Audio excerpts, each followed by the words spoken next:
Yes, sir. Can you see that on the screen? Yes, PowerPoint? yes. Okay, great. Good afternoon, ladies and gentlemen, board members. My name is Ofelia Alvarez, and I am the Director of Testing and Evaluations, as well as the DCSI. DCSI is an acronym for District Coordinator of School Improvement, and my role is also to assist the campuses that are in need. Today, we're here for the Target Improvement Plans public hearing, and we're going to move along. As per the Texas Education Agency, one of the requirements for state accountability is to hold a public hearing to present the target improvement plans of these campuses which are in need of academic improvement. Here we see Garza Elementary, Ochoa Elementary, Veterans Middle School, and 3D Academy. These schools are, the four schools are that are for academic improvement. We have Rivas Elementary here as well, because they are under the TTIPS grant, which is the Texas Title I Priority School Grant, and they are required to go through this process as well, though they are not a comprehensive campus.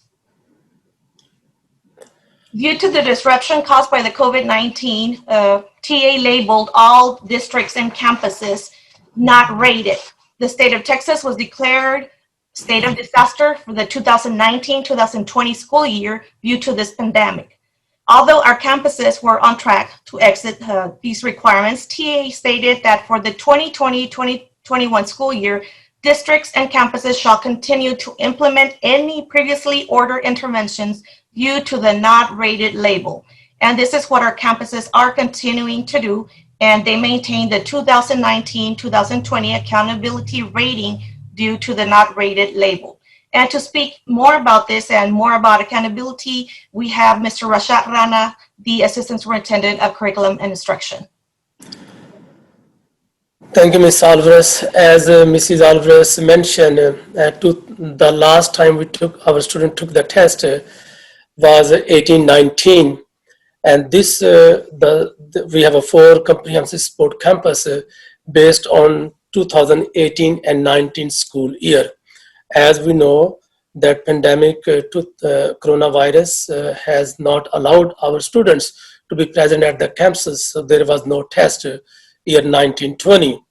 So as there was no test in 1920, no data was available, no district was rated, no campus was rated.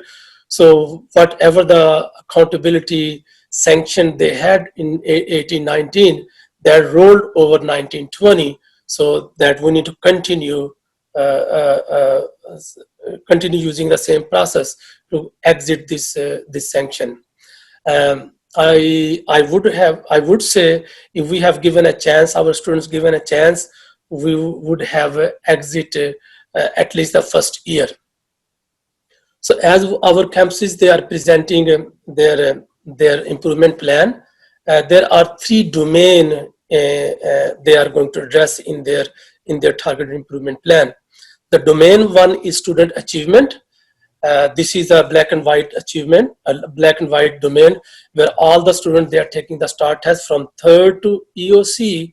And what happened, every student they take the test, the student is labeled on 3 criteria. Either they are approaches, meets for master.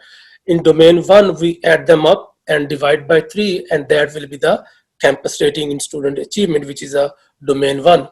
School progress, it has a 2 area. One is a student growth, other is a relative performance. And the student growth is every students who entered in 4th and up to 8th grade and English 1 and Algebra 1. They are the one we see their progress if student is making progress from previous year to the following year. So that's called students growth. The other area in school progress is the relative performance, which is the campus is being compared with a comparable group, and they want to see how the campus is performing, and they get their rating. The last, which is a federal domain called closing the gaps. In that domain, we look at all our subpopulation bilingual education students, we call ELL students, our special education students. We look at those students, and then the sub-pop, Hispanic, and economically disadvantaged, and so on and so forth students. So that's a domain 3, closing the gap. So I just want to explain a little bit more. Elementary and middle school, 3rd to 8th. As you see, the first 3 pie are the 1/3. So the last pie, which has some more subsection, if we include that one, it become a whole pie. The pie 1, the 1/3 of this one is a star performance 100%, calculated all students across the grade level.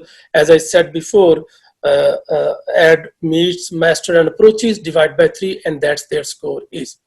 And as I explained, academic growth and relative performance, if we add this third, that will be 100% of their accountability. We have another 3D Academy, which is on our AEE campus, AEA campus, Alternative Accountability System. As 3D Academy, they do not have a relative performance. There is no other campus the Texas Education Agency can compare to. So therefore, they have domain 1, domain 2 part A, and domain 3. So only 3 parts. So that's the alternative education accountability. As we move on, so we are going to have a presentation now. As I did not want to talk much. I will let each principal to give you more detail. So we have a presentation from Garza Elementary, Ochoa Elementary, Veterinary School, and 3D Academy, and Rivas Elementary at the end. So we begin with the Garza Elementary, Ms. Mari Partida. Okay, so for Garza Elementary, and first of all, good afternoon to our board, our CNI department. And before I begin the presentation, I do want to thank our CNI department, Ms. Alvarez, for all their assistance, and our instructional coach or consultant for school improvement, Ms. Dora Contreras. So I really appreciate all her assistance and coming out here to meet with me and working on this plan. So for Garza Elementary, and let me just move this over here a little bit because I cannot see. So as he went over the 3 domains, in domain 1, and we all know that Garza Elementary right now, it is still at an F rating. And I do want to say that it's unfortunate that we were not able, or we did not have that opportunity in the spring to be able to get out of this rating. And I strongly believe we were on our way there. Unfortunately, this happened, and so we're pretty much keeping the same goals because our goal obviously is to get out of that F rating. So for domain 1 for the 2020-2021 school year, our campus will increase our component score from an overall 32, which converts into a scale score of 57. So from a 32 to a 41, the 41 will give us a scale score of a 70 by increasing the percent of our students that reach the approach level to a 70%, the meets level to a 36%, and the masters to a 16%. And this is all students, all assessments for each one. This will support our campus in achieving an overall C rating for the 2021 school year. In domain 2, which is school progress, our goal is to increase our academic growth component score of a 58 to a 69, which converts to a scale score of a 70. In domain 3, which is closing the gap, our goal is to increase a score of a 6. And if we look at on the other side to a 48, so really the scale scores would have to be or go from a 38 to a 70 in order to get out of that rating. And so the rationale for each domain, for domain 1, we kind of came up with because, I'm sorry, it's the next one, Mr. Rana. Because of the success of comparable schools, we believe that by implementing the steps below with fidelity, we will experience the same success. So domain 1, some of the action steps in our plan or that we're highlighting is to focus on the strong instructional leadership by our campus leadership team, to focus on aligned and engaging lessons for our students and the lesson plans that the teachers are inputting on Eduphoria, to focus on relevant observations with meaningful debrief cycles through our PLCs and discussing their lessons and students, and analysis of student data, which is very important, and the instruction to build teacher and our campus leadership team capacity. And that's the rationale for domain 1. In domain 2, the rationale, we figured after reviewing of the spring of 2019 results in school progress, we believe a focus on data-driven instruction and consistent monitoring of individual student growth, all students will be able to show progress, which will enable our campus to achieve an overall C rating for 2021. So some of the action steps for that, for domain 2, is develop and implement objective-driven daily lesson plans with formative assessments aligned to STAR. Okay, so in domain 3, the rationale, see, is that one? Domain 3 rationale, our ELL population, as we know here at Garza Elementary, that represents 77.5%. So 78% of our students are ELLs. So our campus is having difficulty meeting the ELPS component of that domain. So additionally, none of the subgroups met their goals in the student achievement of this domain. So some of the action steps that we're taking is to implement English learner strategies to help our students in achieving the ELPS indicator aligned to TTIPS, implement best practices to develop a deep knowledge which will aid our students in earning at least a meets level in their content on STAR, and determine the root cause of learning gaps to create focused and impactful reteaches for struggling students. And that is our presentation for Garza Elementary. Thank you.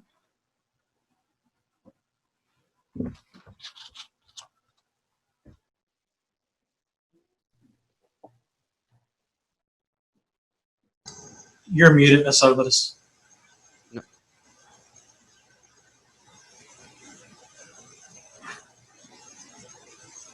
Ms. Alvarez, you're muted. There we go. There we go. Presentation number 2, Ochoa Elementary. Okay, good afternoon, everybody. Board members, I'd like to give a big appreciation also to Ms. Contreras. She's been a very instrumental person that's been helping us with our plan. Also, Ms. Alvarez has been a great wonder and a great help to our campus. Any question or anything that we have, she's always there for us, along with Mr. Rana and everybody from the CNA department. So thank you to everybody that's given us the support that we've needed during this time. So for Ochoa Elementary, for the 2021 school year, our campus will increase our overall domain component score from a 39 to a 41, and that would give us a scale score of a 67. And also, if we do get into that 41, it'll give us a scale score of a 70 by increasing our percentages and our approaching to 70, our meets to 36, and our masters to 16. So this will support our campus in achieving a C rating for the 21 school year. In domain 2A, we will focus on by increasing our academic growth component score from a 60 to a 69, and that'll give us a scale score of a 70. So for domain 3, we will increase our domain 3 score. It came in at a very low 1. If we increase to 48, that'll give us a scale score of a 31. And if we go to the 48, that'll be a scale score of a 70 in 2021. Additionally, our subgroups, they didn't meet any of the student achievement components for the domain. The data indicates that our campus needs to implement differentiated instruction strategies to help our students in achieving the ELPS indicators and earn at least a meets level. Next slide, please. Our domain 1 rationale: in reviewing our 2019 results, our campus was close to attaining a C rating. Our domain 1 action steps are continued review of student progress by our campus leadership team, individual goals with clear expectation for our students, so it's going to be laser focused for each individual student, collaboration with teachers to gather feedback on these goals and the status of our students and how they're doing. Consistent professional learning communities meeting to concentrate on analyzing the students' data and instruction. So really making a focused effort in concentrating on each individual student. Next slide, please. So for domain 2 rationale, in reviewing our 2019 results in school progress, we strongly believe that we will focus on data-driven instruction, monitoring individual student growth closely and consistently. All students will be able to show growth, which will enable our campus to achieve an overall C rating for the 21 school year. Domain 2 action steps: build capacity with continuous professional development, improve data analysis practices, use in-depth data to make strong instructional decisions, create targeted lesson plans with a clear impact focus. Next slide. So our domain 3 rationale: our ELL population is represented at 45.4% of our students, and the campus is having difficulty meeting the ELP components of this domain. Domain 3 action steps: targeted English learner strategies aligned to the TTIPS exam expectations, develop focused and impact lessons to push students into earning meets level or better in their content on STAR, and create reteach lesson alignment to the root cause of the struggling students' learning gaps. Next slide. Okay, at this time, we have presentation number 3, and it'll be Veterans Middle School. Good evening, Dr. Isaias, Dr. Valdez, members of the board and community members. I'm Claudia Guerrero, principal at Veterans Middle School. And like my fellow principals, I would like to also thank Ms. Alvarez and Mr. Rana that they've been guiding us every step of the way since we embarked this path last school year, and also our campus PSP, Ms. Gloria Cepeda. Without their help, we wouldn't be where we are at. And it goes short of saying that I wished we could have tested last school year. We were well on our way of getting out of being a comprehensive campus, and I feel sure that it could have been done. But without saying, we are still, I would like to review our goals that we have for this school year. In Domain 1, overall for our domain, we would like our goal is a 77%, and the rationale is that due to COVID-19 and students having to work from home since March of 2020, the campus will maintain the 2019 Domain 1 goal, which is to achieve a 77% in Domain 1.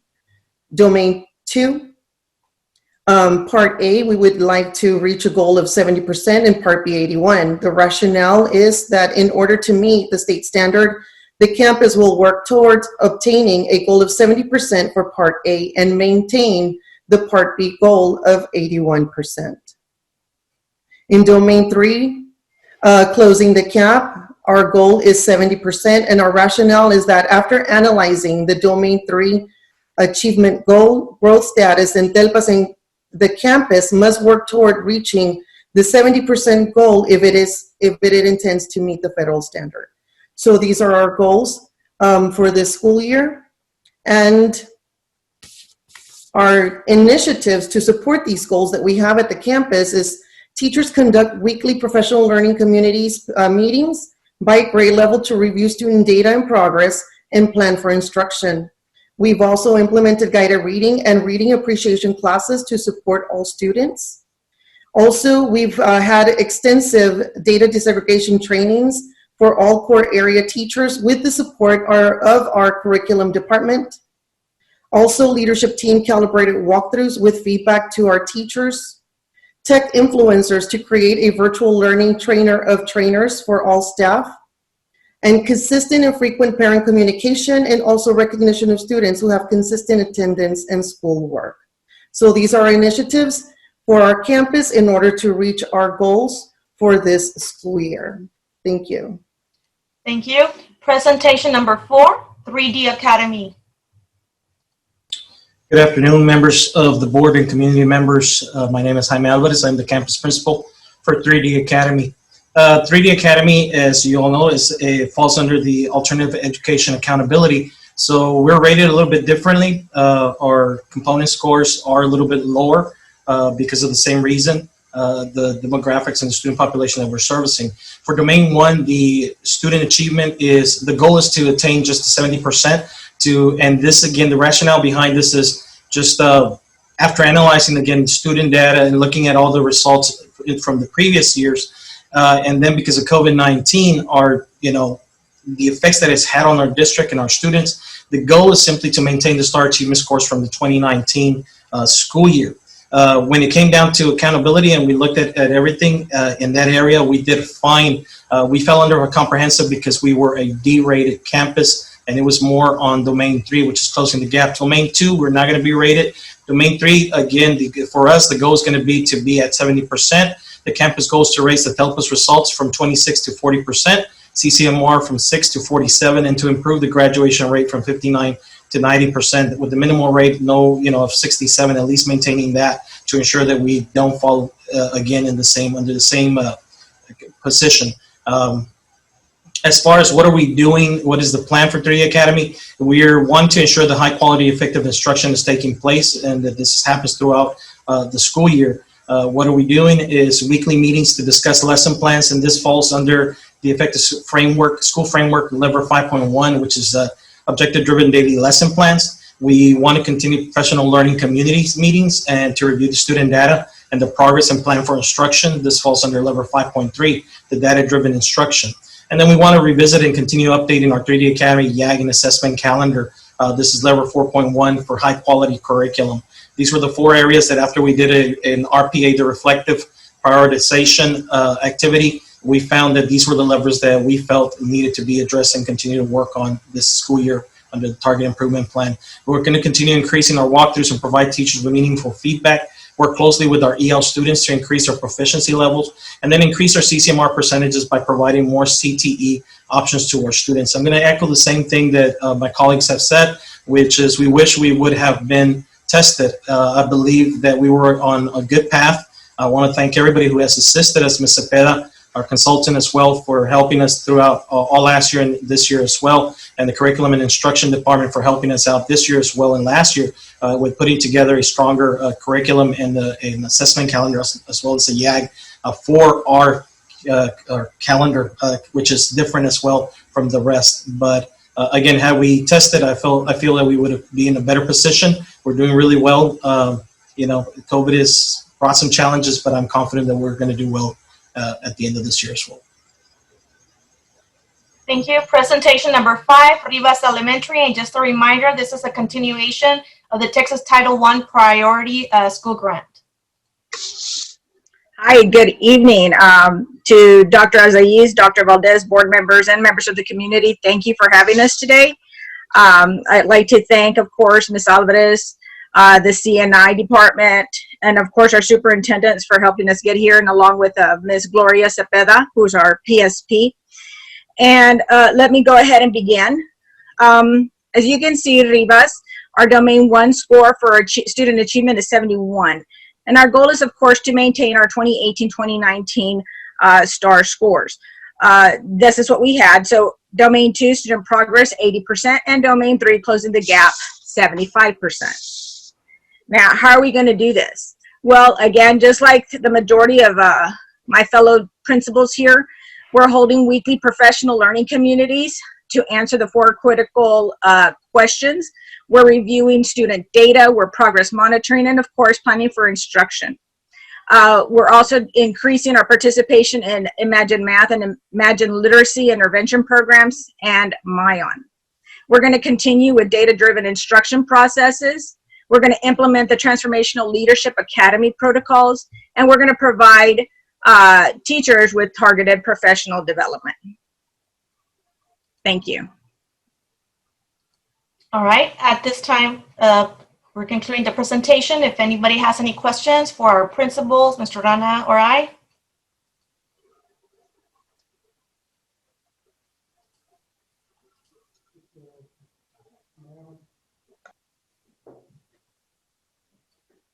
Mr. Rana? Any question? Can you hear me, Mr. Rana? Can you hear me? Yes, sir, I can hear you. Okay, this is Fernando Castillo. Yes, sir. First of all, I want to commend all the principals for the presentation and the data that you have presented. I like the optimism. It's very good. The only question that I have is for Mr. Rana, as the CNI Assistant Superintendent. How are we doing on day by day instruction, week by week, as it pertains to the local assessments? And how are the special pops doing?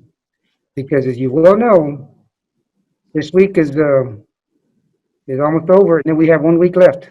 Yes, We put yeah. closure to semester 1.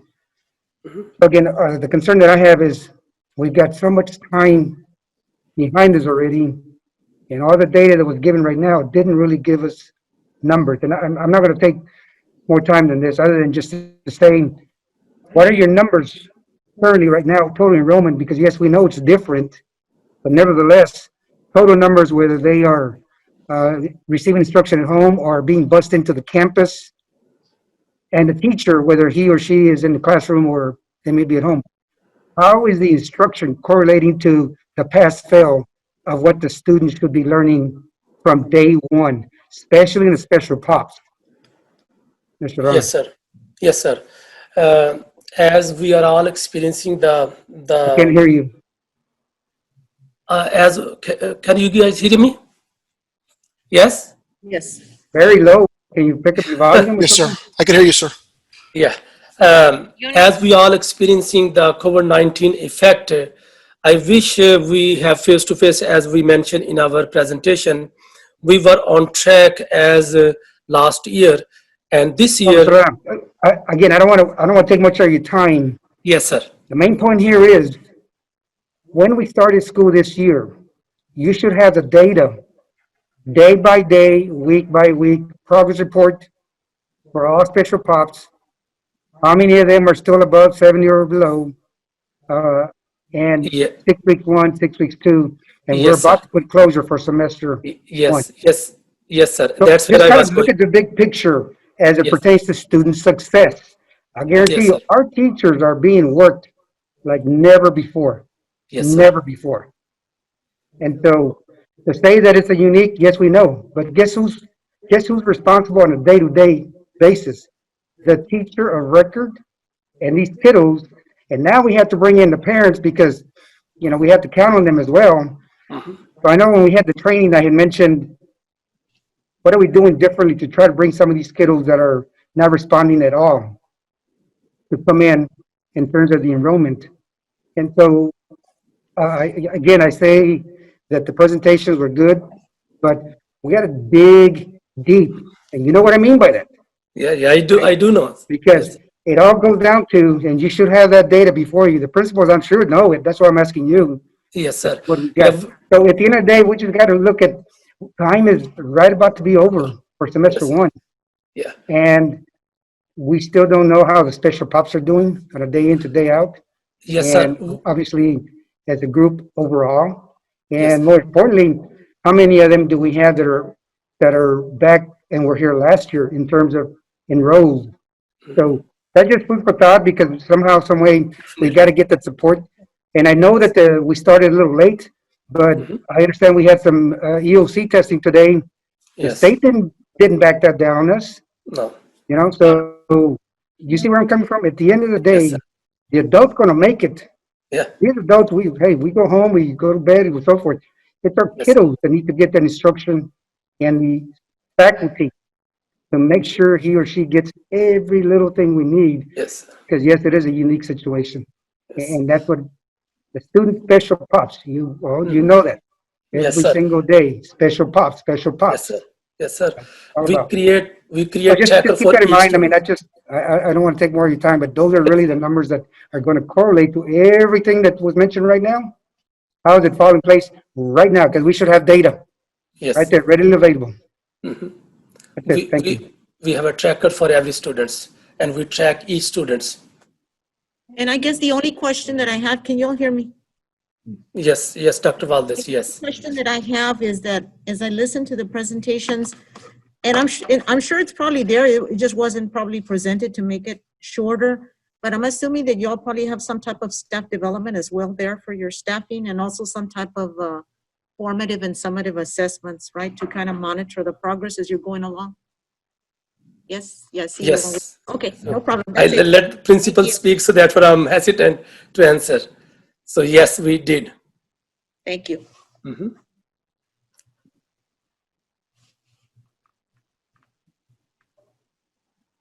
And your feedback is very valuable, and definitely, Mr. Castillo, I had the pleasure to working with you, and I know how passionate are you about this special POP.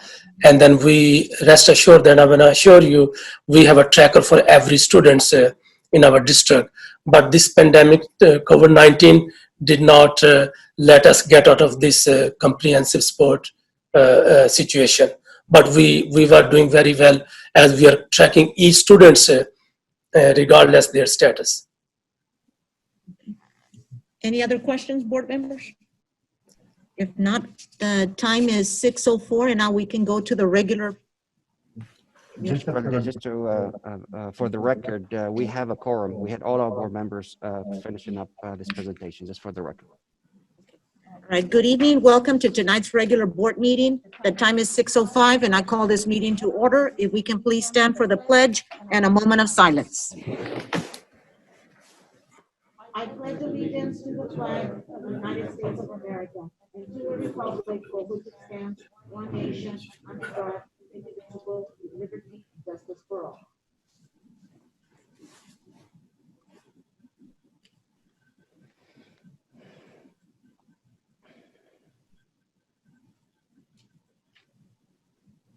Thank you. You may be seated.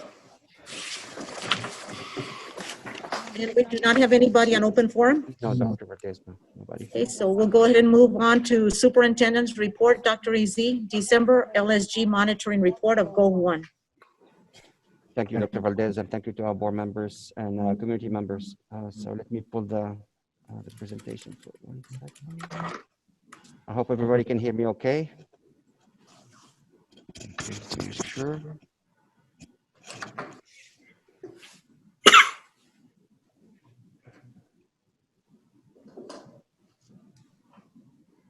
And before we start our presentation, I want to really thank our, you saw our principals and the dedication and the passion, but I want to thank all our principals, all our staff members, our teachers who've been really working hard day in and day out with our students. We have about 2,000 students who are on site. The rest are learning remotely. Our teachers, pretty much all of them are working on site, and the rest of our staff. So again, despite all the challenges, despite all the issues, I want to really commend them and thank them really for their dedication and really working very hard to ensure that our students are receiving the instruction they deserve and need.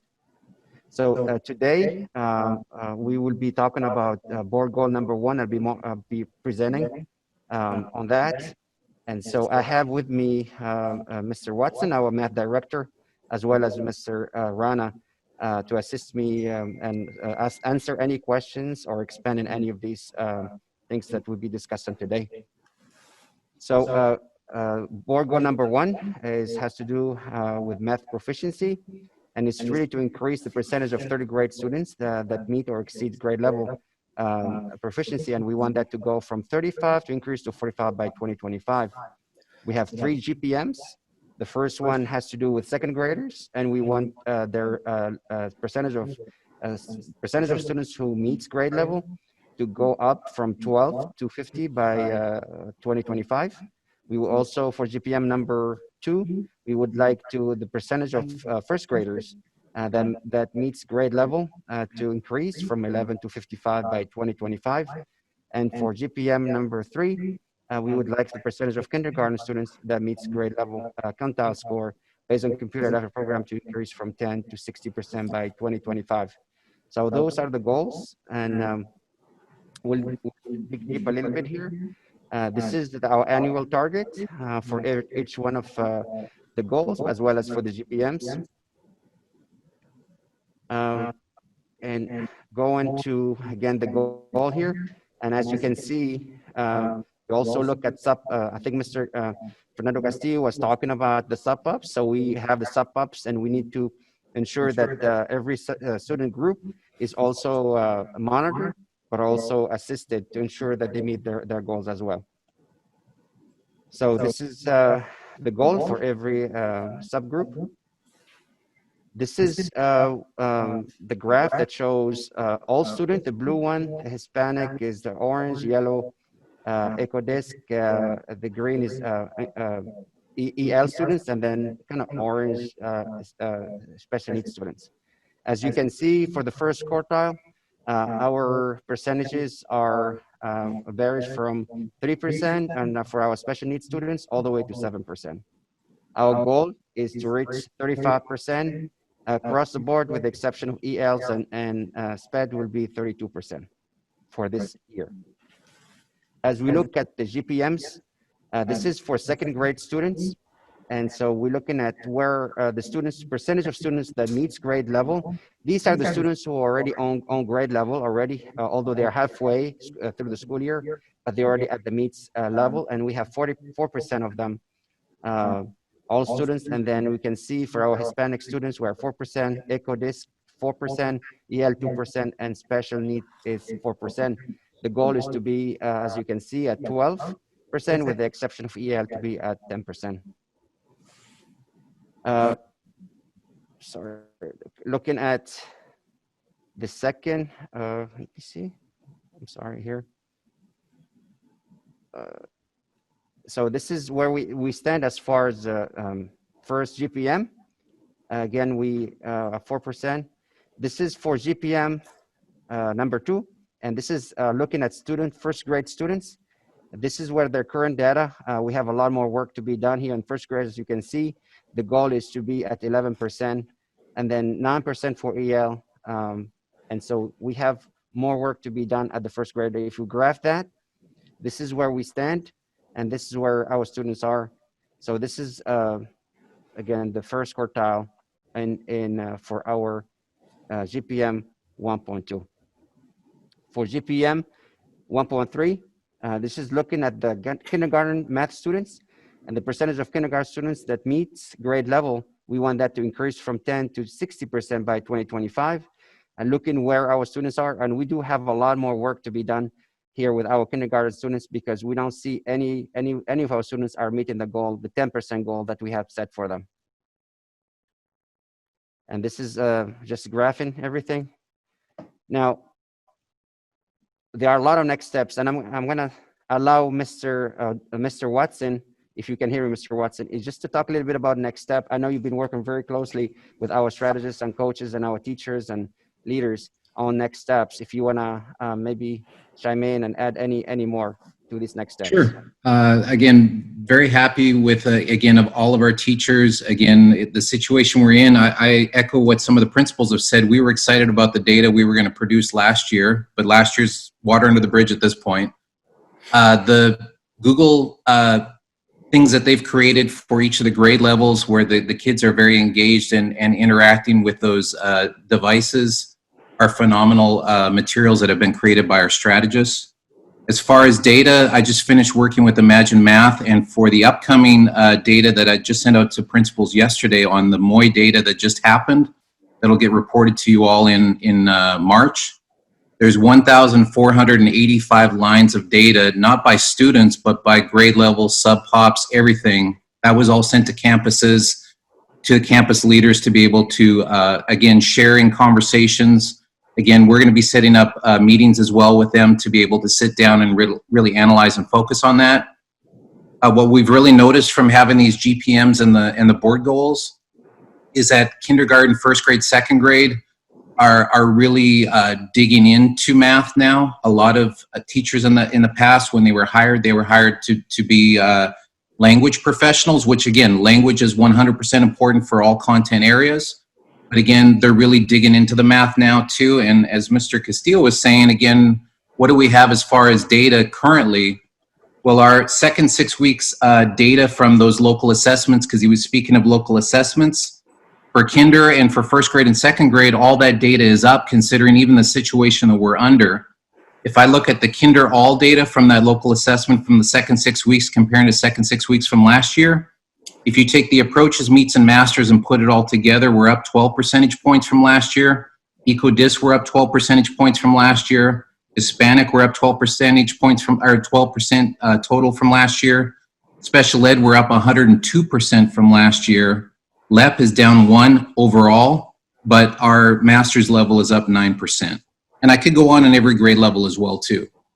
So what you're seeing there again, that's the meets level or higher. That's not the approaches level. That's the meets level or higher.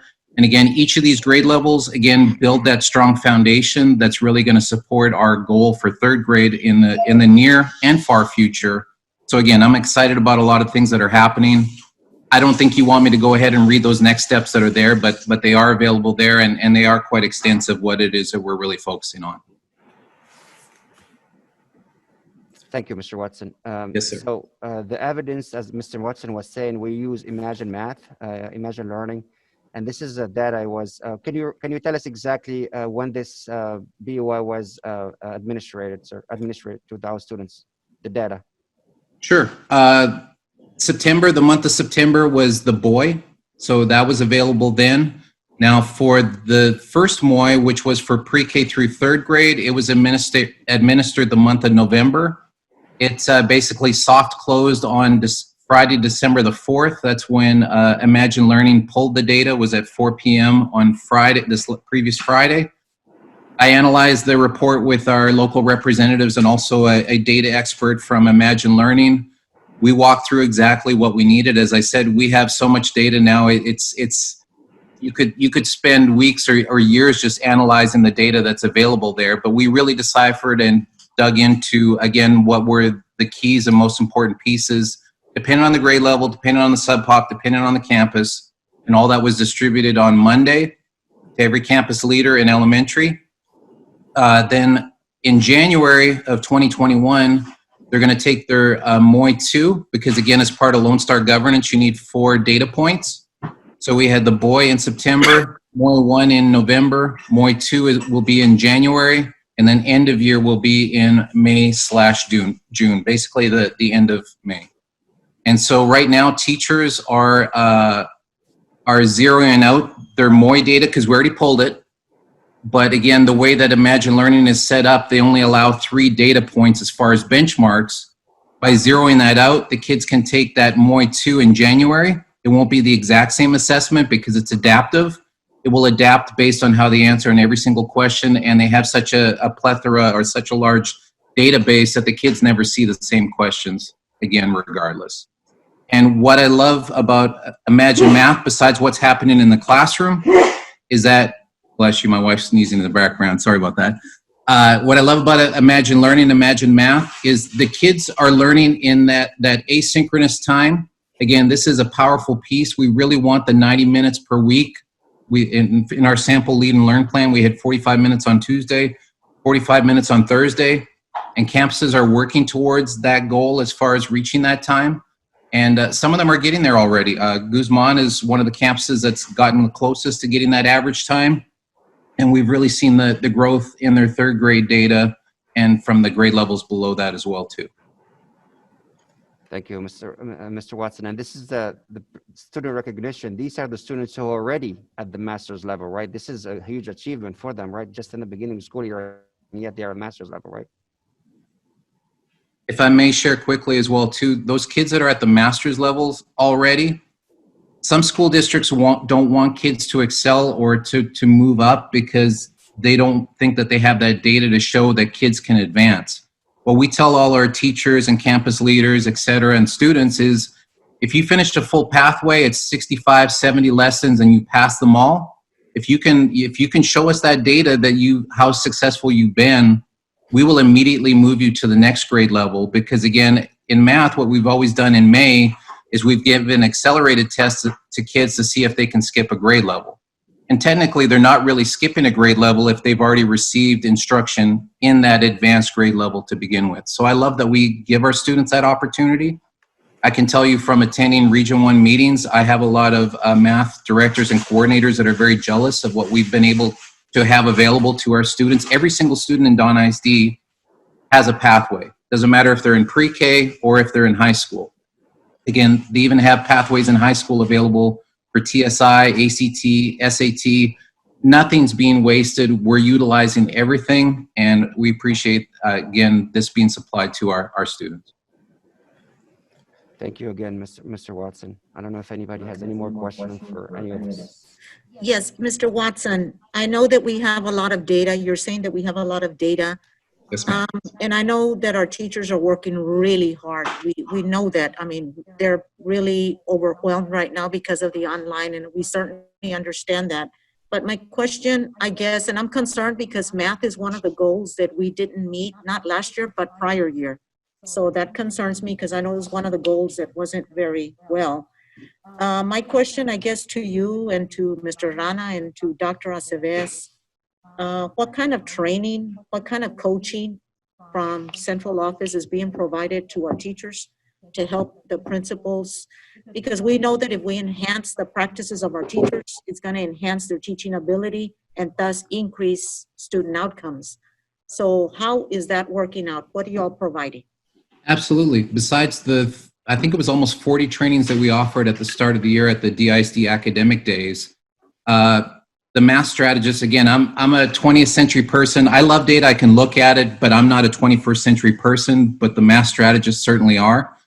they've started creating and offering trainings where the teachers can log in at any time, anywhere. So again, all the things about, well, I have duty, or I have to pick up my child, or I have a doctor's appointment, they can take it anywhere 24/7. It's roughly an hour and a half training per session. When the teachers finish that session, they complete a survey, they answer some questions in order to receive CPE credit for that. And I would love to share at any point with you all what those strategists have created, because it's phenomenal. Again, the materials that they have and the way that they have it set up, teachers can refer back to the videos, et cetera, at any point, any time, if they need any reference. And I know that those strategists as well too are available 24/7 as far as phone calls with teachers. And again, our campus leaders have been invited to again be involved with those trainings as well too. Some of them have participated. I know how busy they are, plus they have so many things they have to take care of, so I know that not all are available to do that. But again, we leave a window open of about a week and a half, so that teachers at any point, any time can fill it out. When it's done, it gives us a timestamp when teachers have completed the training. And then I send to the campus leaders, their teachers, and that they've completed that training, just to verify that everybody who should be doing it has done it. I hope I answered the question. One follow-up question. Sure, ma'am. Right, but do we have any type of survey that you have gone in to monitor that these trainings, that the implementation is in fact taking place, and what % of our teachers are currently implementing those strategies? Sure. As I said, at the end of every training, there is a survey. Every teacher's asked us, we ask them to give us feedback rating on a 1 to 5 as far as what the training is, what should be added to it in order for them to be successful, whether they want us to follow up by contacting them. Again, every single day of every single week, we do go in and we observe as many classes as we possibly can with the class codes. As far as surveys, we try to send out surveys as frequently as we can to make sure that we're addressing the needs that are required. And as I said, I'm in constant communication with our principals, probably more than many of them would like, if they were truly to admit it to you in person. But again, Mr. Watson, I think you might have misunderstood my question. My question is, we're training the teachers, correct, in math, and certain strategies, certain things that I'm sure are research-based. Mm-hmm. But what is the system that we have in place to be in the classroom to ensure that that implementation, that the actions are taking place in the classroom? And if they're not, what type of coaching or support is being provided to assist the teachers? That was my question. Okay. Well, the strategists, every day when they're in those observations, if they see something being implemented that isn't supposed to be, if textbooks are still being used that are old resources that were adopted in 2014 that don't really apply to the TEKS anymore, the way that they're being tested, again, the strategists do make contact with the teachers. They do make contact with the principals of those campuses. They do CC me, and I do follow up with the campus leaders about that as well. And they do give positive they do give positive comments as well too, especially when they see what they want to see. They day-to-day basis, they have the class code in the Google Meet, and they are with the teacher, they're observing and giving them the feedback on daily basis. We have a set schedule. Okay, because if all that is happening, then we should have no problems getting to those percentages on the goals, if that's happening, what you all are saying. That is true, ma'am. The other thing I want to mention, though, as well, is that currently the way that things are being conducted, it's much easier for an adult perspective to have self-contained teachers that teach all contents. And it's difficult to be an expert in everything. If you ask any Olympic athlete, they excel in one area, that's their focus, but ask them to be somebody that excels in multiple sports, it's much more difficult. So now that we have pre-K4, pre-K3 in our district, by the time you get to first or second grade, that's the third, fourth, fifth year of school. I know what the reasoning is behind and what research says as far as self-containing, especially in the first year or two of a child's education.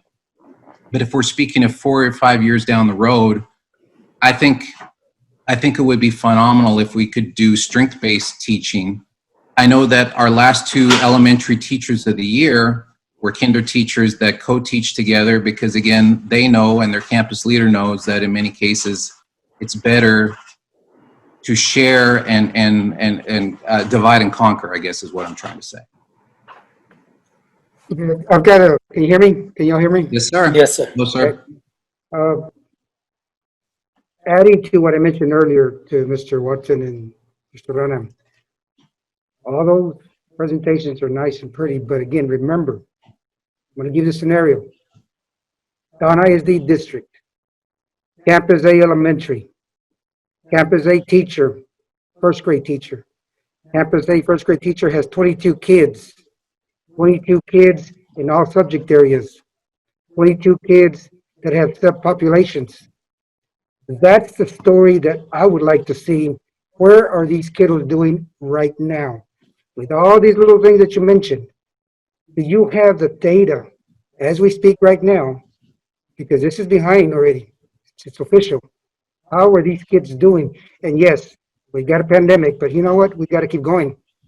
So that's my point. Everything that you shared with us right now, where are we as it pertains to halftime? And then you're going to start in January with a brand new semester. So at the end of the day, this is what I'm saying. Visualize you being a teacher in the classroom right now, 22 kids, first grade or kinder or second.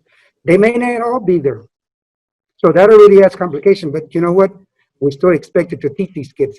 So the data that I would like to see, because that's really at the end of the day what it's all about, is how did those 22 kids in that one classroom with that one teacher, and then you multiply all the 14 campuses, or the 14 grade levels in all areas, that's where we get a true bubble picture of where we at right now with special pops. You follow me? Yep, and it does give And you that's a really easy to do so that you can plot it with real data. And you know, we talk about the grade book, how they do it, day 1, day 2, week 1. How did everybody do with the pass-fail rating with what the teacher was teaching him or her at that point in time? How did the left kid do? How did the special ed kid do? And so we're not going to let the curriculum, in my opinion, dictate to us the pace. It's the learning of the student that he or she needs to really grasp before we move on to the next level. And I know you mentioned about like to be a self-contained one subject. Well, you know, we've got that situation in high school areas and you still have the same dilemma. So you're an Algebra 1 teacher, you teach Algebra all the time, you're still going to have the same issue, for lack of better words. So just remember that all these kids who have been in school every single day, virtual learning, what do we have to say that they have learned or not learned? Right, so we have the holistic quantile measure that shows where they fall on not approaches, meets, or masters. We have it broken down by TEKS, and by TEKS I know, within Mr. Watson, but I'm sorry. it breaks it down into all the subgroups as well too, so that the teacher knows, okay, this is my green group, so I don't have to work with them. They can move on their own. This is my blue group. They need a little bit of one-on-one with me. This is my red group. I need to. Do we have that? My TEKS. Do we have that by teacher, by campus, by grade level, by student pops? Yes, sir. Okay. I guess Principals have maybe, that? Mr. Castillo, I think what Mr. Castillo said, and this is, I think, something very important too. I think when we have these presentations with the data quarterly, I think it'd be very important if we dug deeper into the data and brought more data to the board. Not like something huge, but we'd like to know, like, we're visiting this particular goal in math today. Let us know how are the individual campuses doing.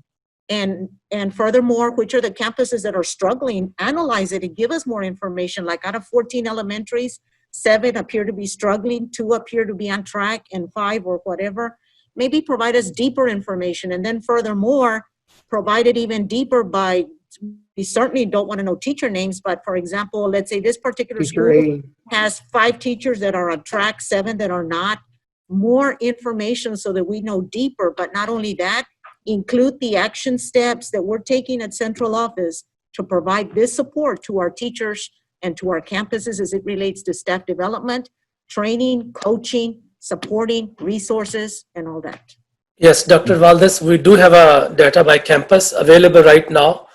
By campus, the report we presented to you, the same data we have by campus. Okay, By golly, maybe we Lola, can see that at a by later step time off, because I want to take no yeah. more time from you all. So but that's exactly right what Ms. Valdez mentioned. That's exactly right. And I kind of gave you a little idea, a little hint, where I gave you the campus A, teacher A, grade A, students 22, what have you. And is that not what's going to make us or break us at the end of the assessment, state Yes. assessment? Is that not it?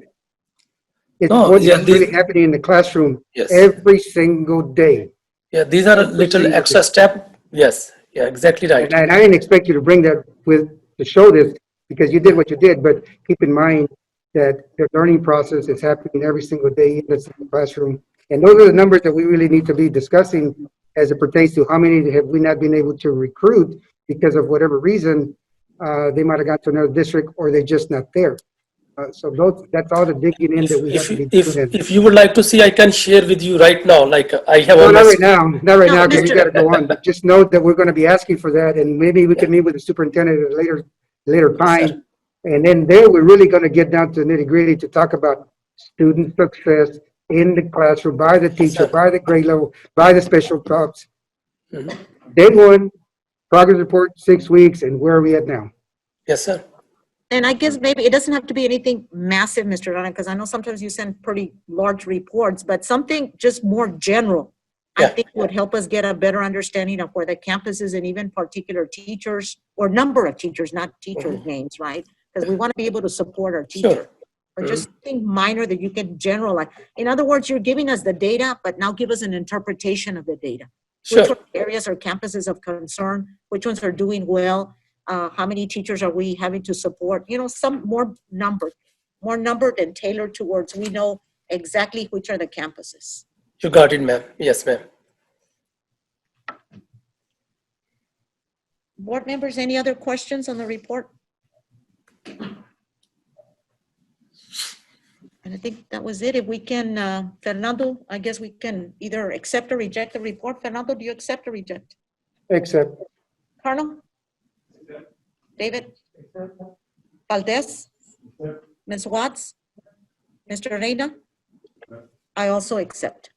Next item, Dr. Azzi, district highlights. Yes, thank you. Thank you again, Dr. Valdez. So highlights, I would like to discuss a couple of things. Number one, I want to give you an update on the COVID-19, the free testing. We talked to our, we get some input from our community, we get some input from our own board members, and Dr. Sorolla and his team, and many of our nurses, Ms. Campos, they got together and came up with a great plan. I think it's going to help get not only the folks who need to be tested, but also help maybe test the ones who are asymptomatic, right?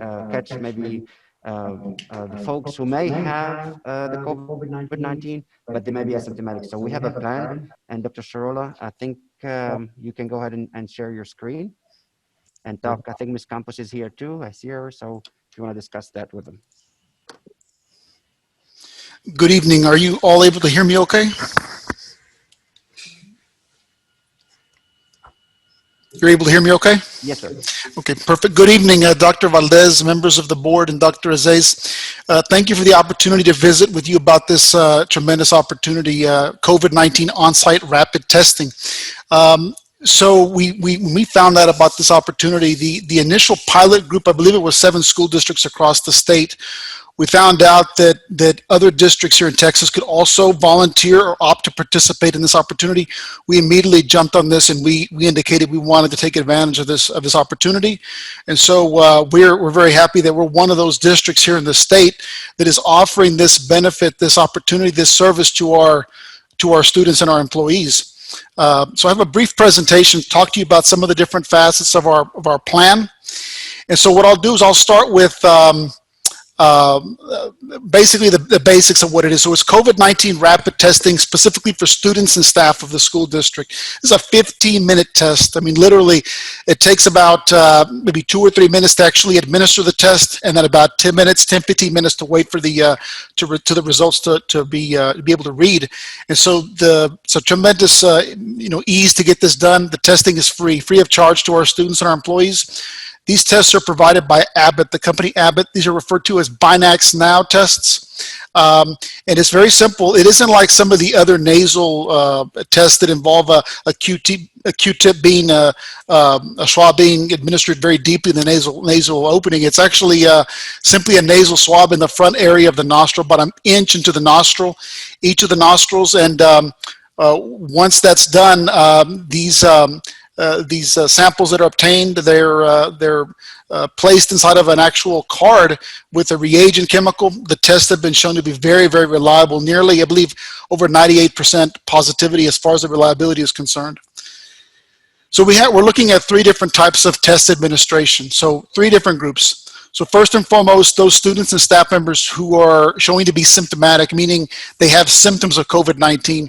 These individuals, of course, whenever they're on site, they're immediately encouraged to quarantine, obviously, and to seek medical assistance. Those individuals who are showing symptoms, we're going to be encouraging those folks to go and test at a centralized testing location. And I'll give more detail on that here in a second. At that centralized testing location, we're also going to serve students and staff members who have come into close contact. So you guys know that through our contact tracing process, we identify individuals who are close contacts with someone who may have tested positive. And so we're also going to encourage them to also go and test that centralized location.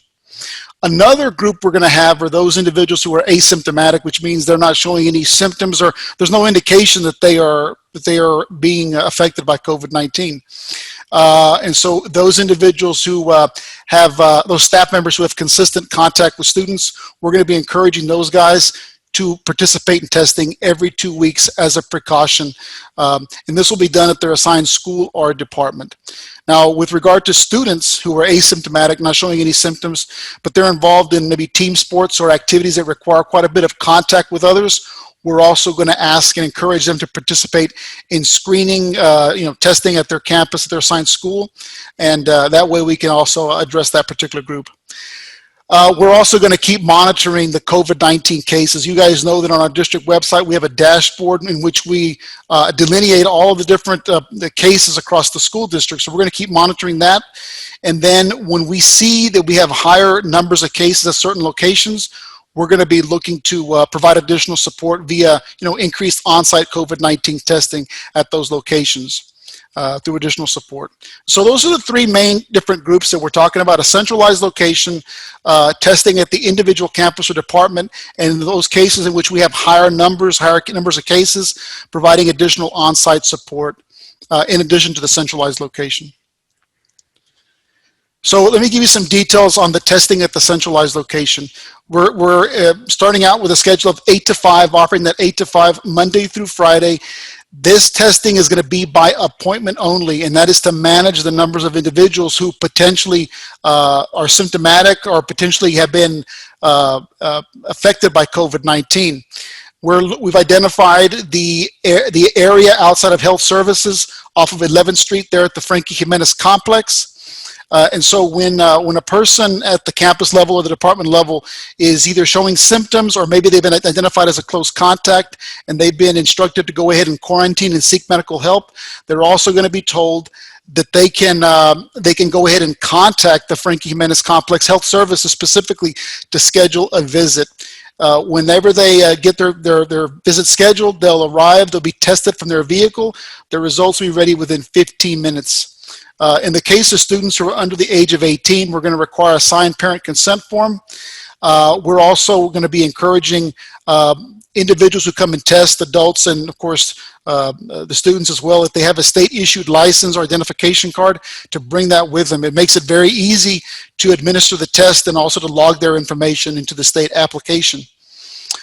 Once we administer the test and record the information into the application, the state application sends out a text message and an email message to that individual, to the email address or phone number they provided, and they get their results very easily that way.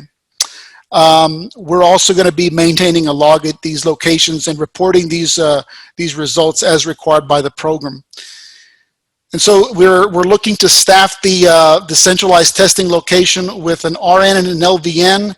In addition to overseeing this centralized testing location, they are also going to be providing coaching services to campus clinics on testing and reporting of results. They're also going to make sure that our system for contact tracing and that it's and the district's overall COVID-19 protocol is being administered with fidelity, and that we're basically consistent across all of our campuses and all of our departments.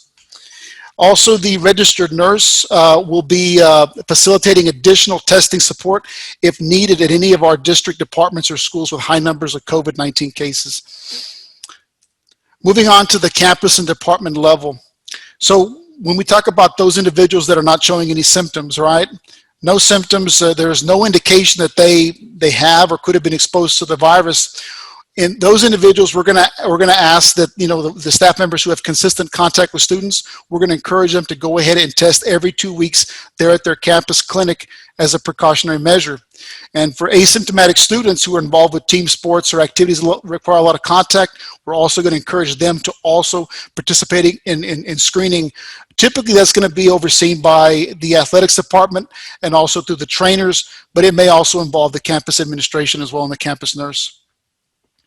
We're going to ask to ensure consistency across all of our campuses and departments that the campus clinic that they consult with health services and the assigned RN and Ms. Campos before initiating campus testing. And once again, that's just to make sure that we're consistent in how we utilize our tests. We are going to require a signed consent form for any student under the age 18 who is tested. And then, of course, the same safety procedures that we're going to be following here at the centralized location with the usage of the gown, the covering, the face shield, the N95 mask, the gloves. All of those protective attire is going to be utilized also by the testers at the individual campuses or departments. So a few more additional details about our program.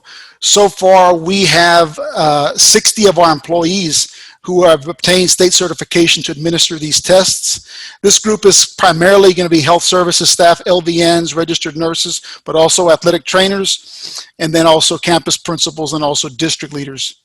And of these 60 testers, 25 have gone through a follow-up training that Ms. Campos and I facilitated just recently, and we have already tested of those individuals, 25, and reported their results through the online application. We're going to have more information on the district's COVID-19 webpage. Any questions regarding our program can be, referred to me and also to Ms. Campos. Any questions on this brief presentation? Yes, Mr. Estrada, I've got a question. You said 60 individuals from our district are certified to be testers. That's correct. Correct. Okay. And how many of these do we have available that you mentioned? Test kits, for lack of a better word? The state, the initial allotment, they've given us over 5,000 tests. So there's 40 per box, and so, yeah, there's 40 per box. How does this compare or contrast with what some of the MDs are doing throughout the valley when they do the nasal swab, and then they send it off to the lab, and it might take you 24 to 72 hours as opposed to the rapid testing? Is this considered a rapid testing? This is considered rapid testing, yes, sir. I will tell you this: this test is nowhere as invasive as the PCR or the ones that typically are done at the campus clinics. You're going about an inch into the nostril, but the accuracy rate for positivity and negativity is, I believe, in both cases over 98%. Very high. They do recommend that anybody who tests positive, that they do see their healthcare provider to get further confirmation, I believe, with the nasal PCR. Okay, good. And the other question that I have is, and I think I mentioned it to you all before, at what point do we have a district plan to try to get every single employee from auxiliary to professional to have a base test, a one-time? Because remember what I mentioned to you? That one of the concerns we all have, not just here, but worldwide, are the asymptomatic individuals. Those potentially are the spreaders. When they have no symptoms, everything's hunky-dory. But are we looking at anything like that for the safeguard of all our employees and our students? In other words, do you have like a snapshot date? I know it would have been great after Thanksgiving because a lot of people went out to their own place and maybe had togethers, but we're about to embark on a long break for Christmas, And certainly upon return, you know, the family members are going to, some of them are going to come into large gatherings. And upon their return, we really just would like to see us establish a baseline to say, here's your ticket to get back in for the safety of yourself and our staff and our students. So We really need to work on that if we don't have something like that.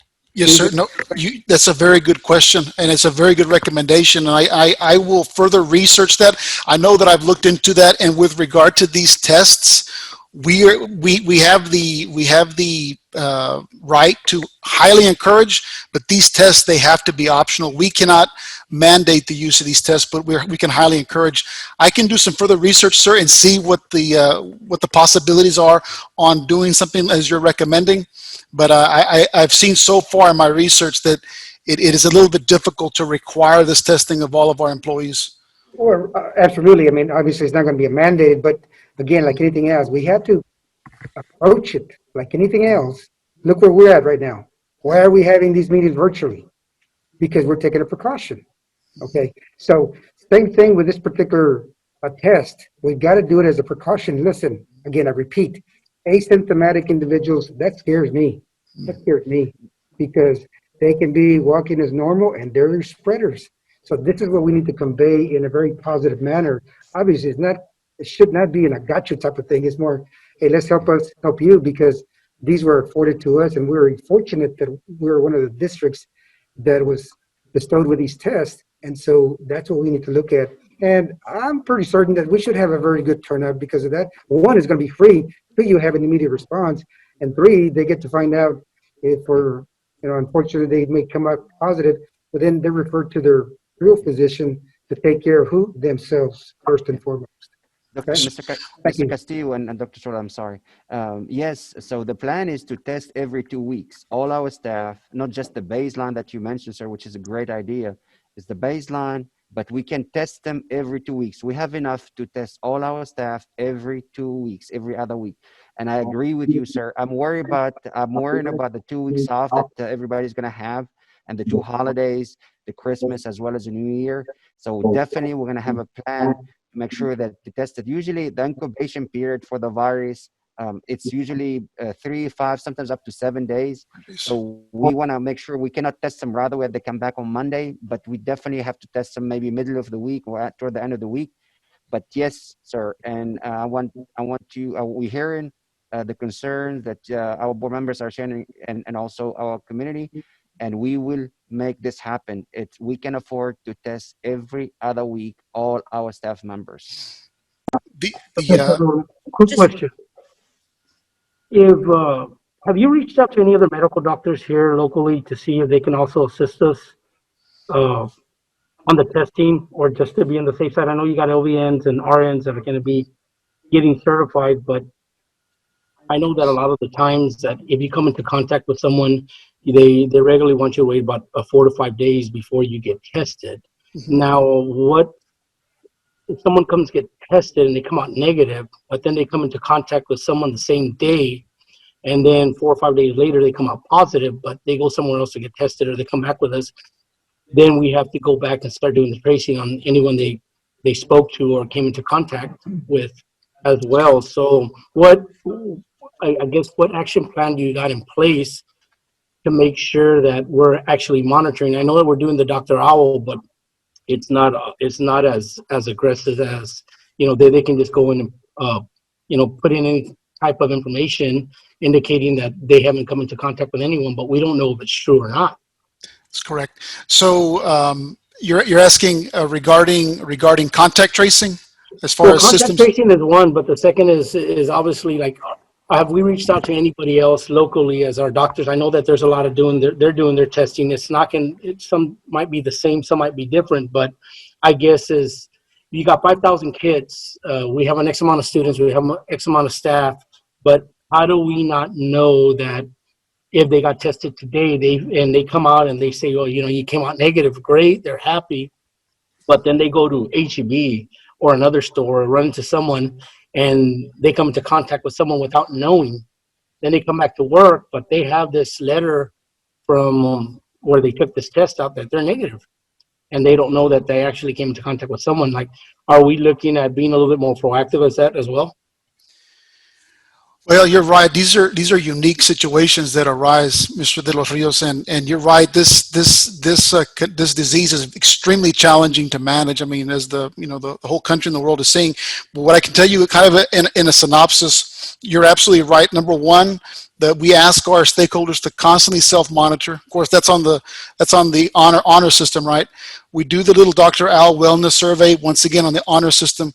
We do the temperature verification, which, once again, I think Mr. Castillo's mentioned this before, that doesn't catch the ones who are asymptomatic. And then we also have our teachers and we have our employees monitoring students as well as their peers. And there are constant cases in which we receive information on individuals that maybe shouldn't be on site. But you're right, sir. At this point, it is very difficult to catch those individuals who may be asymptomatic, who may have been exposed and are not showing symptoms yet. I will tell you though, you mentioned the contact tracing. Something that we've rolled out is an actual series of trainings to all of our district leaders and all of our campus clinic staff. It's a Johns Hopkins series of videos on how to effectively do contact tracing. So I know I've answered some of the question you've asked. We've tried to really be aware of it, but I'll be honest with you, it is very difficult. I'm sorry if I didn't answer every piece of your question. No, that's fine. I only have one question. Dr. Sorola, when is this going to start, or did it start already? We hope to begin the clinic, the actual on-site central clinic on Thursday morning, 8 o'clock. We hope to have the LVN and RN hired. If all goes well, hopefully by tomorrow morning they'll be on site and ready to go. And the kits will be distributed along with the PPE to the campuses. For now, the campuses, the departments, the concern I have with the departments is there's no clinic at the departments, like the maintenance and transportation. So I'm going to look at that more carefully. But the actual clinics, they'll be getting their test kits, their PPE, and they'll be, we're going to also have a very good system of documenting what they're given so that we're accountable for every single one of these kits and nothing, everything is accounted for basically. So I plan to begin that distribution hopefully as early as tomorrow and then open up the centralized testing location Thursday morning. And so I'm assuming employees will be allowed to come in and, like, if they need to test, if they're on the work, they'll be allowed to go get tested, right? Let me clarify, and I want to be real clear about this. The plan right now for the centralized testing location, what we want to do is we want to help the campuses and the departments where the bulk of our employees are at, right? But those individuals who are showing symptoms, those individuals who are identified as close contacts, we want to get them off-site immediately. And for those individuals, we want them to be the ones who come and get tested there at the centralized location. Because keep in mind, the two individuals that we're going to have at the central location, they have to wear gowns, they have to wear a lot of PPE coverings to protect themselves. And I think that by doing that, it'll remove a lot of the strain on our campus clinics, who are dealing with not just simply these situations, but also other children with other needs. And so really the central clinic is for individuals that have symptoms or possibly exposed to the virus. The screenings that you're asking about, that's going to be something that's going to be done at the campus level. For right now, the employees, we're going to offer it every 2 weeks. And then for the students, for those kids involved in contact activities.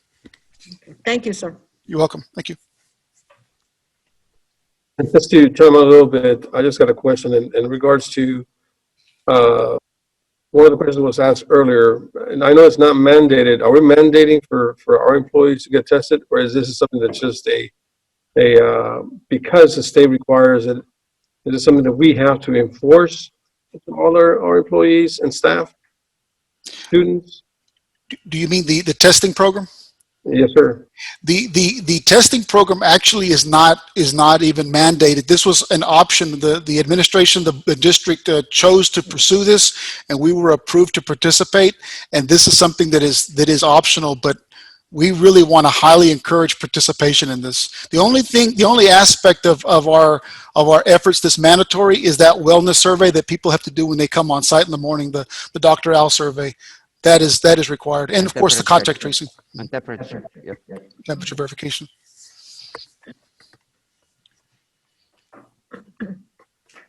Next. Any other questions? Okay. Thank you. Next item, sir. Nice item, and actually it's still under district highlights. I know there were some questions, and we want to give an update on the tower, the internet towers, and we have Mr. Dr. De Los Santos and the Wi-Fi team, and they shared with me a video. So I want to share that video with you guys before. Maybe that video can help answer a few questions, but then if you have more questions, they are here to answer any more question from our board. I know. Me personally, I tested today. I went and tested one of the towers just to see if there is internet, the Wi-Fi, and they give you more detail. But it was actually working. So, but there are other things that they're probably gonna share with you. Just so let me start with the video that they sent me.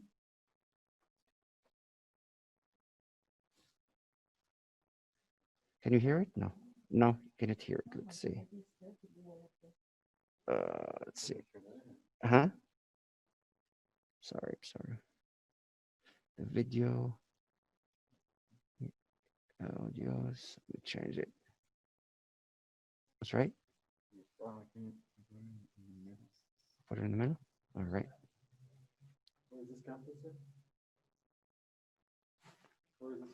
Huh? This one.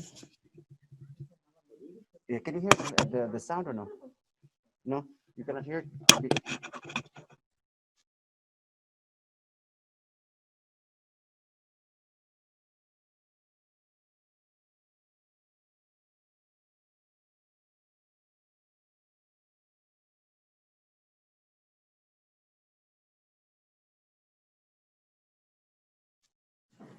They produce the video. Yes, you can hear? No, No? I don't think they can hear it. We can hear it, sir. I can hear it. Oh, you can hear it now? Great. Yeah, Okay, it's let me very do it low. again. Okay, let me put more They volume. can hear the mic, I think. It's just Huh? they can hear you. So maybe put this one No, that's more. fine, that's fine. Sorry. Maybe that's why. Yeah. Okay, let's start. Can you hear it better? Yeah, it's a little bit low, but we can hear it.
All right. Let's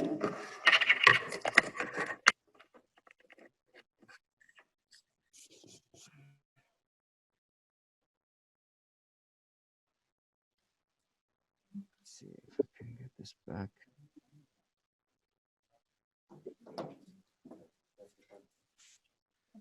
Okay, can you hear me? Can you hear me? Yes, okay, great. So I don't know if, so we have Dr. De Los Santos here with us, and I think a couple other people from Wi-Fi are us. So I don't know if you have any questions for them. And Mr. Chavez, are you with us? Yes, sir. Okay, great. I cannot hear you. Okay. Can we ask questions already? Yes, go ahead.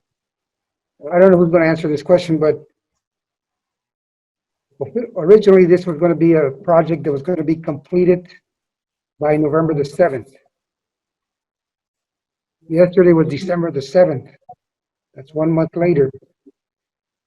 I just heard that on your little video that will be ready when we come back in 2021. So what, in a very short, brief summary, I must tell the tower people, just like we're telling our administration, semester 1 is about to have closure.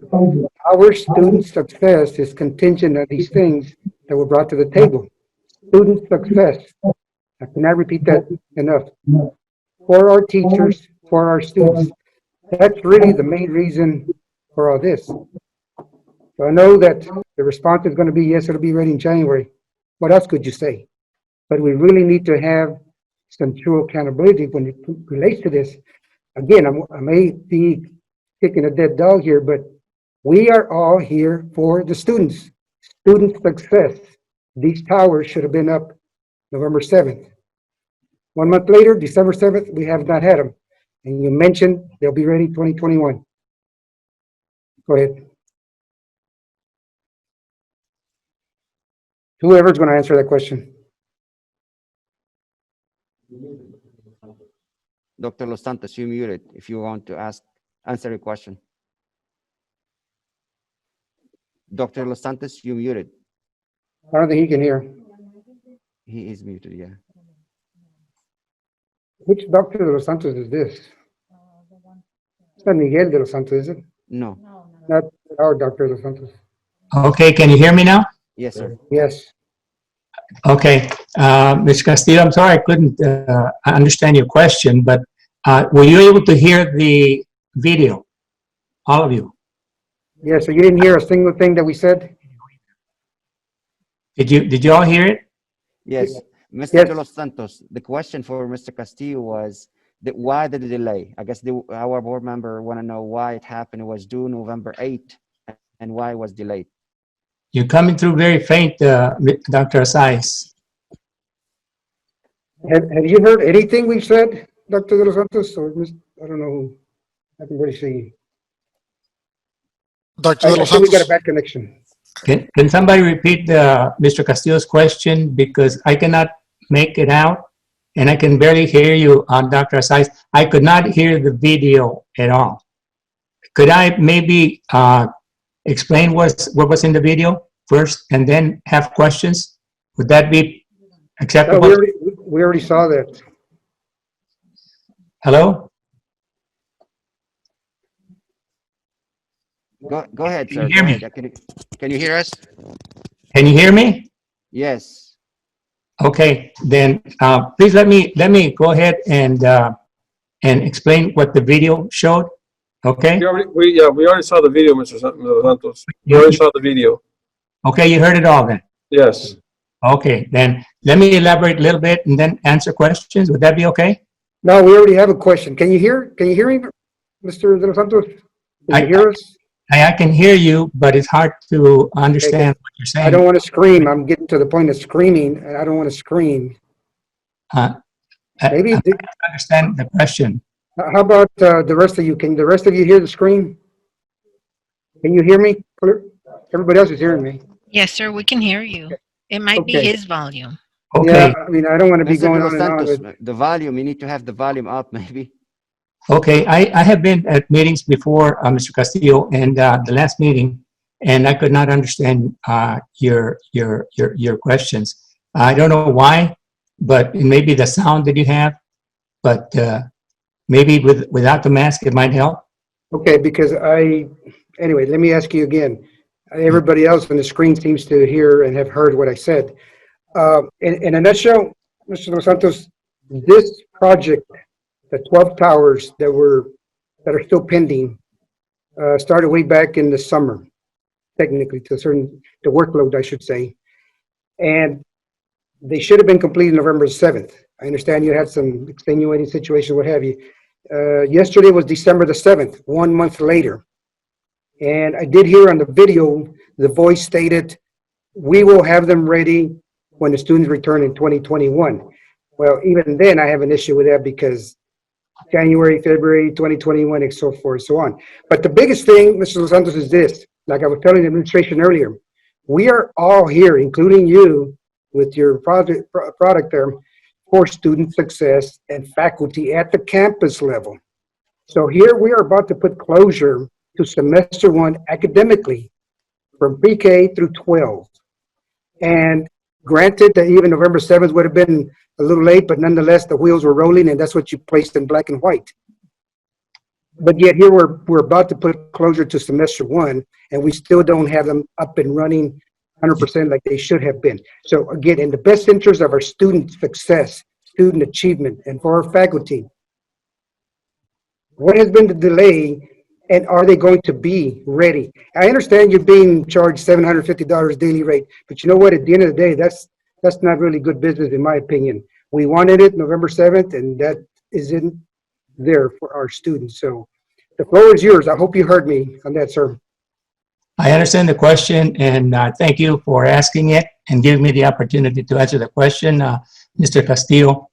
The project started on August the 24th, and we were supposed to finish on November the 7th. That was about 3 months project. This is actually, because it's got 3 phases, it's actually a 12-month project. We agreed to the 3-month because of the urgency that the Dana Independent School District had to serve the students. And we thought that we could do that. We had several schools that were interested in us doing a project for them. We left the other schools and we concentrated exclusively on the Dana Independent School District, knowing that we had a very short time to complete the project. The project should be completed by the end of this month, which will be about maybe 6 months later. It's going at a very fast pace, but the delays that we did not anticipate were, one, we found that the water level in the Dana area, especially the north area around Singletary and Munoz, is very high. And so to lay the foundations, we had to put the foundations in one of them, Munoz, 3 times before we could find a place to really have a quality foundation for them. So that was one of the delays. The other delay was and I know everybody's mentioned COVID, and you may be already tired of it, but for this industry, the Wi-Fi internet industry, there's been a tremendous demand for Wi-Fi and internet. And so the providers that are providing the software and the hardware and the equipment for the towers, they're struggling to meet the demand. We were able to actually do as well as we're doing, and believe me, we're doing very well. I know it's not according to the schedule, but anybody else could not have done half of what we've done, because we actually have experience and we were prepared for the COVID. And so we were able to order equipment and software ahead of time. Still, there was not enough, and so we had a hard time finding some of the equipment. That was another delay. And the third one is the funding. We're supposed to be paid when 4 towers are up, 1/3 of the 12 towers. But to have the 4 towers operating at full capacity is not possible if you have 12 towers today to complete, because the project will not actually have its full capacity, its full sophisticated functions until the 12 towers are synchronized and working together, along with 120 other telephone poles that have repeaters, in order to really have the kind of system that the Dana Independent School District and we contracted to do. So I know that according to the timetable for the contract slate, I know that we're being penalized, but we've been going as fast as we can, considering those setbacks that I mentioned. Okay, Mr. Dos Santos, I appreciate that response. Unfortunately, it doesn't help our students, you know, and I'm a little baffled with that you said clearly up front, normally this particular project would take 12 months. Why would you want to say you're going to finish it in 3 months when you yourself just stated, and you yourself stated you were aware of this COVID pandemic and how things are difficult? Why would you commit to something that you very well just stated 12 months and you said it would be okay in 3 months? And technically, you may end up with 12 months because we're stringing it down the line. And it is what it is. Everything you just mentioned right now, but the funding and so forth, you can't operate all 12 towers, 4 towers until all 12 are up. That should have been taken care of when you all agreed on the RPs and everything when you accepted the job and so forth. But because at the end of the day, you know, you're in the business world. We are in the teaching business. We are here for our students. I cannot emphasize that enough. Student success and student achievement is the reason being. And yes, this pandemic, where are the students at? The majority of the students at home, receiving virtual instruction. We're not in Deer Park. We're not in one of these Glen Rose towns and so forth. We're in the valley, and as you well know, our socioeconomic level is where it's at. But nonetheless, our students will rise to the occasion and have risen. Our kids will go to Harvard, Stanford, UT, you name it, they're there. But we don't have this particular tower that is, and by the way, we've had many commercials and write-ups in the paper and all these kudos. And where are these towers? They haven't been complete. So I think I've said enough on that because, I mean, I don't want to be sounding like I'm chastising, but at the end of the day, our students and teachers do not have this product. And you pretty much answered it when you said it really is a 12-month project, but we said we could do it in 3 months. Whoa, that's not good. That's not good practice. Thank you for your time, sir. Dr. Aziz, Yes, sir. Yes, sir. how much have we paid out so far on this project? Pardon? No, the question was for me, sir.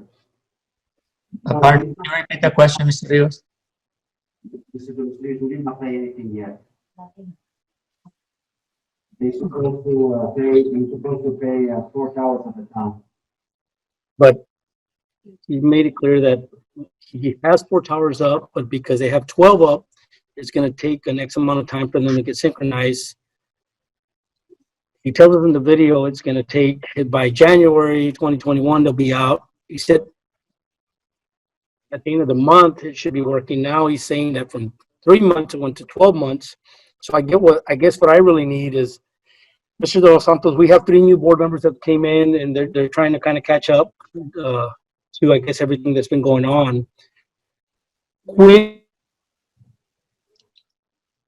I'm sorry, Mr. Rios, you cut off. Are we back?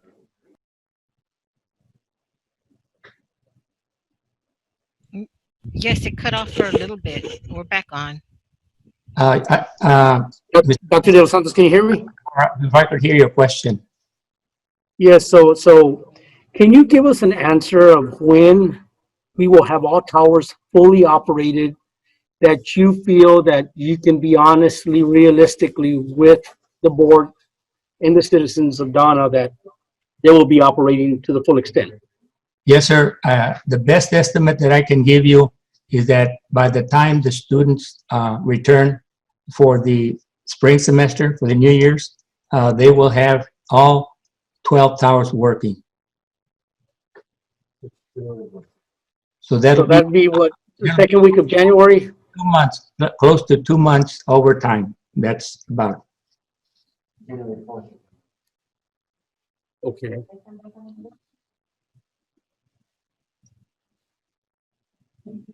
Does that answer your question, sir? Yes, it does, sir, and I appreciate that. Thank you, Mr. Rio.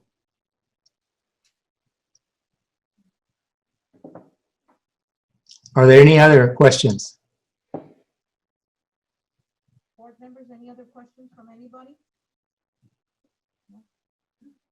All right. Thank you, Dr. De Los Santos. We're going to go ahead and There's- move on. There's a faint voice coming in. Is there somebody asking a question? No, sir. Thank you so much. Thank you. Okay. Any other thing on district highlights, Dr. Easy? Was that No, it? ma'am. Thank you. Okay. All right, we'll move on to thank you, Dr. Los Santos. Moving on to item number 3, discussion and possible action to approve the targeted improvement plans for the following campuses: Garza, Ochoa, Veterans, 3D, and Rivas Elementary as per state and federal requirements. Dr. Easy. Yes, so as you heard, the team, our principals, Mr. Rana, Ms. Alvarez, our CNI department presented to you the targeted plan for our campuses, Garza, Ochoa Veteran, 3D. And so our recommendation it will be to approve their plan so we can submit these to TEA. Any questions from any board members? Okay, at this time, then I'll entertain a motion to approve. Do we have a motion? Make the motion. Okay, do I have a second?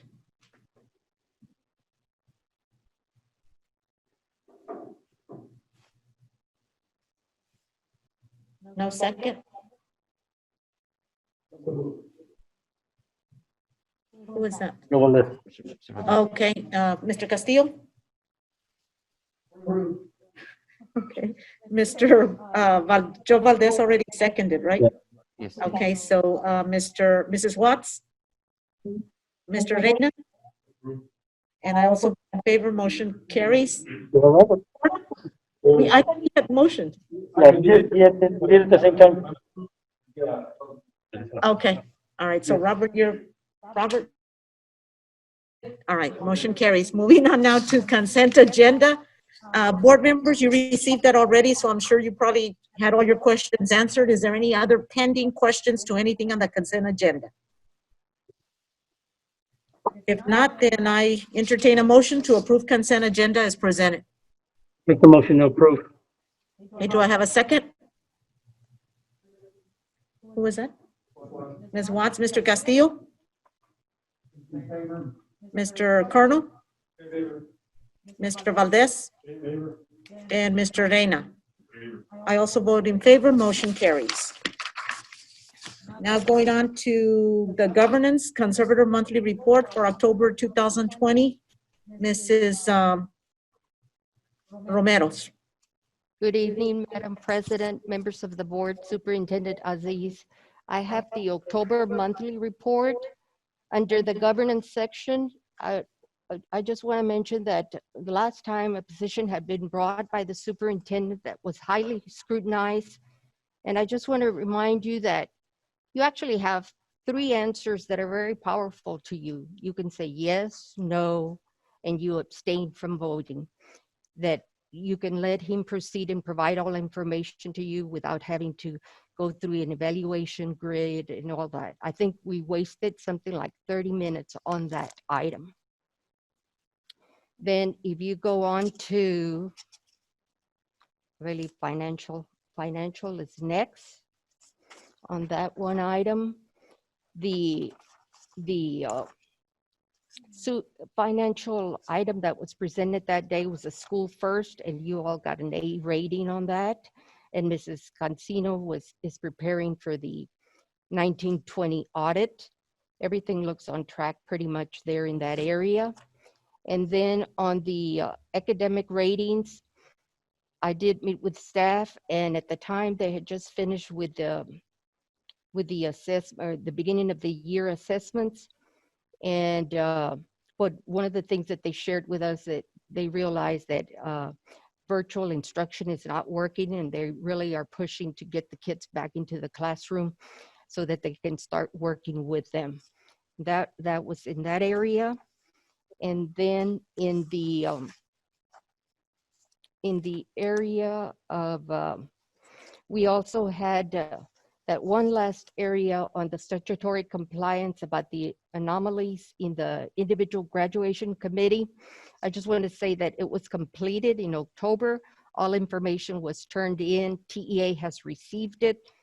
And I think that will take care of all of that. It wasn't due until December, but the staff went ahead and prepared it on time, way before December.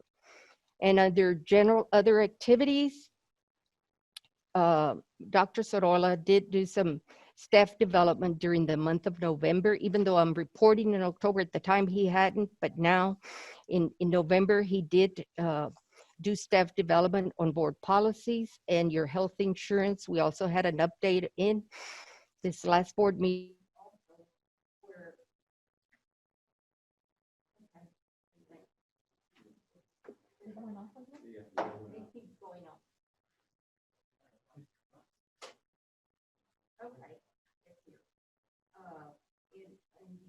Health insurance, we did receive a report where you are actually operating in the black, and you added some money into the fund balance, so that's looking good. Any other questions that you may have? Yes, Ms. Romero, I have two questions. First question, I know you attended a training that the new board members had. Were you getting compensated for attending Yes, I do. by Don ISD? Yes, sir. You've taken that class with the previous board, correct? Correct. So what's the rationale of taking it again? New board members, sir. The second one is, I know that they had an additional training in-house with all the directors, and you showed up late, but you were present. Were you getting compensated as well? In the which one? The training that they had here last Thursday? Oh, yes, I am getting compensated. Anytime I come here, sir, or any call that I receive regarding Don ISD, I am getting compensated. No problem. That's all the questions I had, ma'am. Thank you so much. Sure, you're welcome.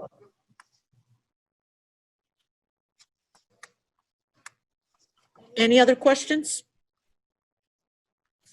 Okay, and the time is, can't even look at my time. I think it's 7:22, Dr. Easy. Right.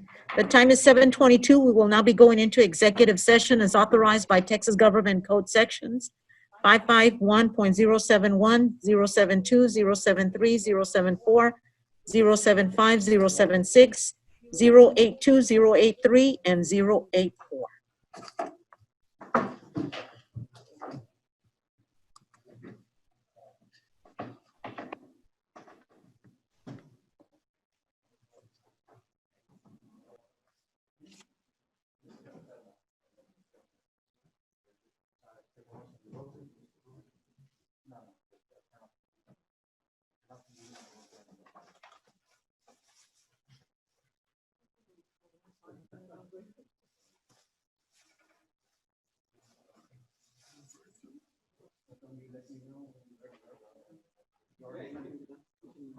Whenever you're ready, I guess. Yes, please. Yes.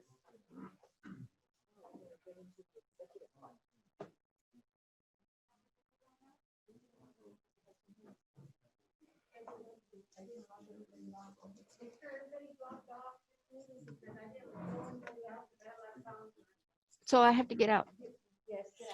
Okay. Yeah, that's fine. Leave meeting.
Valdez is there. So we're meeting Mr. Reina and Mr. Castillo.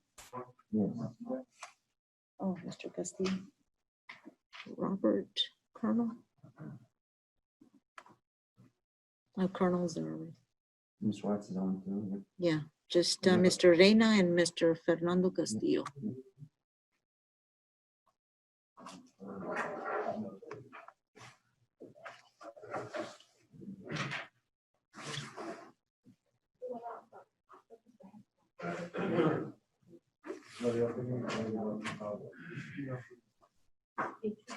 Okay, Fernando's there.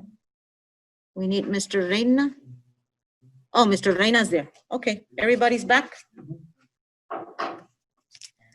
Okay, the time is 10:03 and we are back in open session to take action, possible action on matters discussed in executive session. Item A, discussion and possible action to approve superintendent's recommendation of personnel, approval of recommendation for professionals to include hiring and termination recommendations. Do I have a motion for this item? Who is that? Colonel, do I have a second?